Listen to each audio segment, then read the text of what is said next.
Good morning, students. In this particular lecture, we will discuss about the metal forming processes. यहाँ पर हम metal forming processes के बारे में डिस्कशन करेंगे इस particular lecture में. तो introduction and classification of forging process. If we will discuss about the forging process, then bulk deformation process involves shaping of material to finished product which have small surface area to thickness or surface area to volume ratio is known as forging process. In the sheet metal forming product parts having larger surface area to thickness ratio और इन sheet metal forming thickness variations are not desirable. sheet metal में जो forming thickness variation है that is not desirable. If we will further discuss example of sheet metal forming are beverage cans, automobile bodies, etc. Next one is bulk forming processes may be primary processes such as rolling of ingots to bloom or billets in which the cast metal is formed into semi finished raw material. जहाँ पर जो cast metal है उसको हम form करेंगे semi finished raw material में. In secondary forming the raw material such as blooms हैं, billets हैं are converted into finished part such as gear, wheels, spanners etcetera.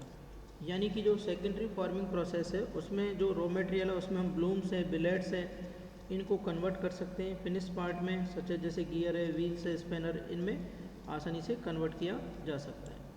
Next question arise होता है forging is a deformation processes of material through compressive stresses. यानी कि forging क्या एक deformation process है material through compressive stress के through है. It is carried out either hot और कोल्ड. जो फॉर्जिंग प्रोसेस है या तो कोल्ड फॉर्जिंग हो सकती है या आपकी हॉट फॉर्जिंग हो सकती है. Hot forging is done at temperature above recrystallisation temperature.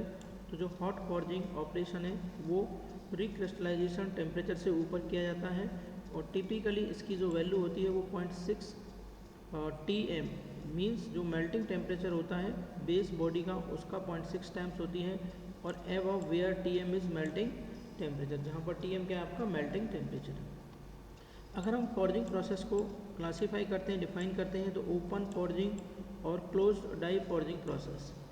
अगर हम यहाँ से देखते हैं तो ओपन फॉर्जिंग और क्लोज डाई फॉर्जिंग प्रोसेस में first one is open die forging, another one is the close die forging. As we are seeing here this is the metal and these are the die, this is the upper die and this is the lower die, and we are applying the force on these given particular material. अगर हम इस particular given material पर force apply कर रहे हैं तो definitely इसका जो cross section area क्या हो रहा है यहाँ पर reduce हो रहा है. the cross section area of this material is reducing. cross section area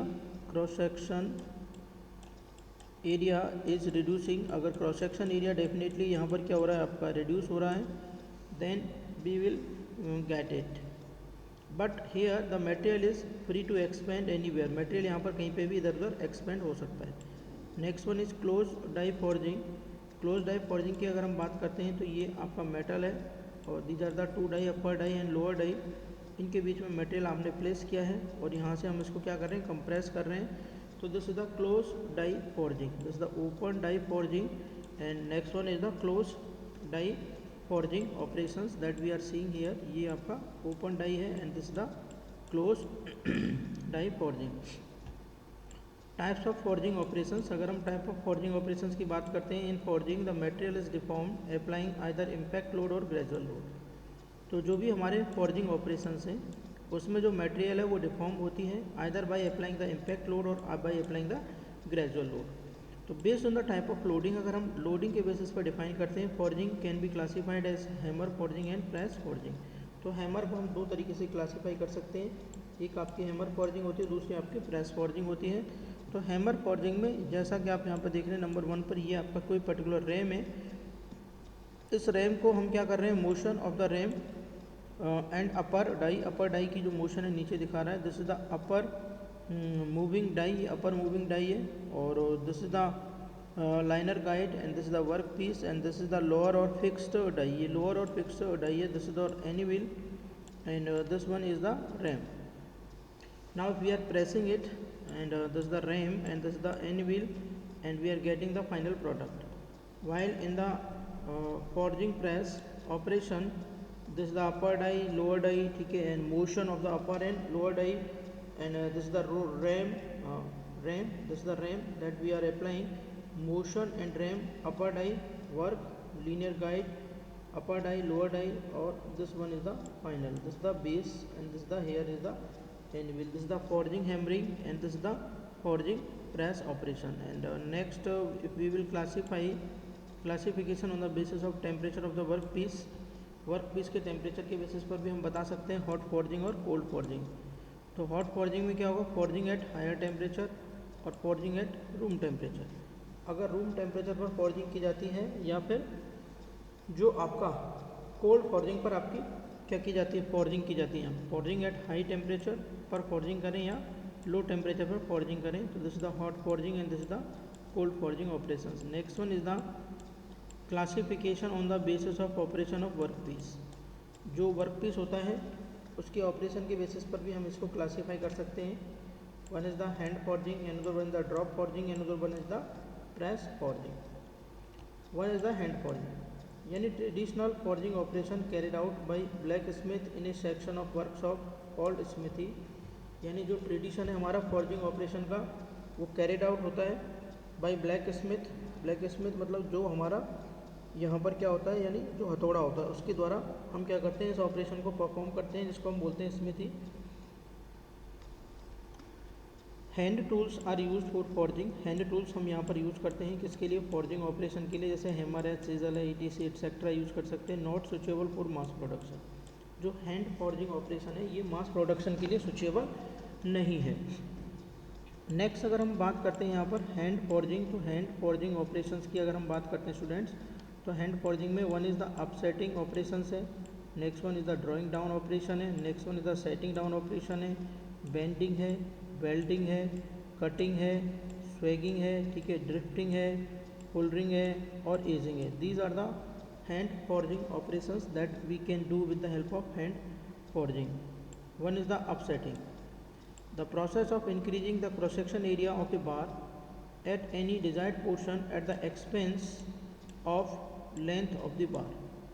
यानी कि जो प्रोसेस होती है इंक्रीज करने की क्रॉस सेक्शन एरिया को किसी भी पर्टिकुलर बार की एट एनी डिजायर्ड पोर्शन, किसी भी डिजायर्ड पोर्शन पर at the expense of length of the बार.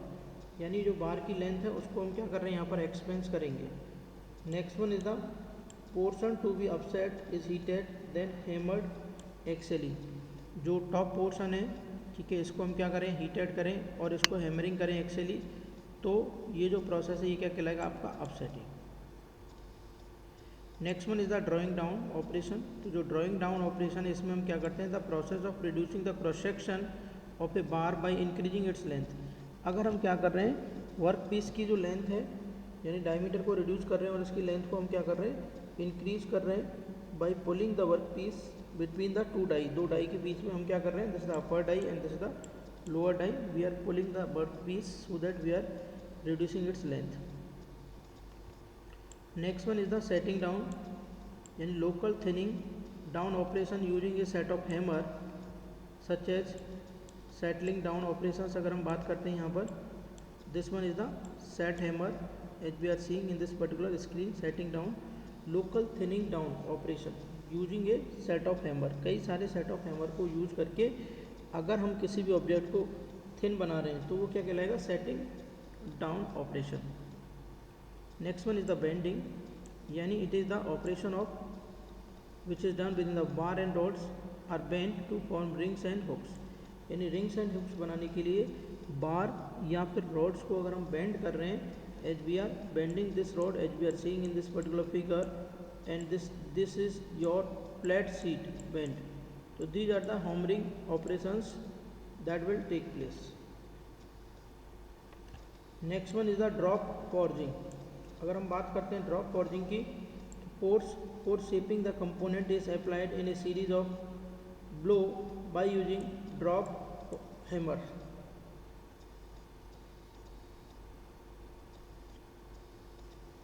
यानी कि अगर हम यहाँ से बात करते हैं force for shaping the component, अगर हमें किसी भी कंपोनेंट को शेप प्रोवाइड करनी है, अगर हम इसको अप्लाइड करते हैं सीरीज में of blow by using drop hammer को यूज करके। Next one is the open die और close die are use for this purpose. इस पर्पज के लिए ओपन डाई और क्लोज डाई हम यहाँ पर यूटिलाइज करते हैं। तो दिस इज द एग्जाम्पल और figure of the drop forging as we are see. Open and closed die forging operations as we have already discussed. This is the open die and this is the closed die forging operations. Next one is the press forging. अगर हम बात करते हैं press forging की, तो the process is similar to drop forging. ये drop forging के similar ही होती है, but for method of application of the force, in this case the force is applied by a continuous squeezing operation by means of hydraulic press. यानी in this case, इस case की अगर हम बात करते हैं तो फोर्स अप्लाइड होता है by continuous squeezing operation. Squeezing operation के थ्रू हम इसमें अप्लाई करते हैं with the help of hydraulic press की मदद से। जैसा कि आप देख रहे हैं और रे में ये अपर डाई है, this the lower die and this the pre heated metal billet है, ठीक है, ये एनिविल है और ये यहाँ पर हम लोड अप्लाई कर रहे हैं और ये कंप्लीटेड फॉर्जिंग ऑपरेशंस भी यहाँ पर हमारा कंप्लीटेड हो चुका है। ये क्या हमारी हैमर फॉर्जिंग है। Next one is the rolling, the process of plastically deforming metals by passing it between rolls. यानी कि जो प्रोसेस होती है जिसके थ्रू हम क्या करते हैं, रोलिंग ऑपरेशन परफॉर्म करते हैं, प्लास्टिकली मटेरियल को डिफॉर्म करते हैं between the rollers, that is the rolling process. Next one is the cylindrical rolls are use to reduce the cross sectional area of the bar और plate. कि जो भी आपके सिलेंड्रिकल रोलर्स हैं वो यूज होते हैं क्रॉस सेक्शन एरिया को रिड्यूस करने के लिए किसी भी बार के या प्लेट के को with A corresponding increase in the length, जिससे क्या करते हैं जो करस्पॉन्डिंग इंक्रीज करते हैं लेंथ के अंदर। Next one is the process of rolling, basically consisting of passing metal between two rolls rotating in opposite direction at the same speed, जो कि क्या कर जाते हैं आपके सेम स्पीड पर रोल कर सकते हैं। जैसे रोलिंग प्रोसेस में ये यहाँ पर हम देख रहे हैं ये h0 हाइट है और यहाँ पर ये आपकी हाइट कितनी है आपकी रोलिंग डायरेक्शंस में, ये आपकी कम हाइट है रोलिंग प्रोसेस में। Thank you very much.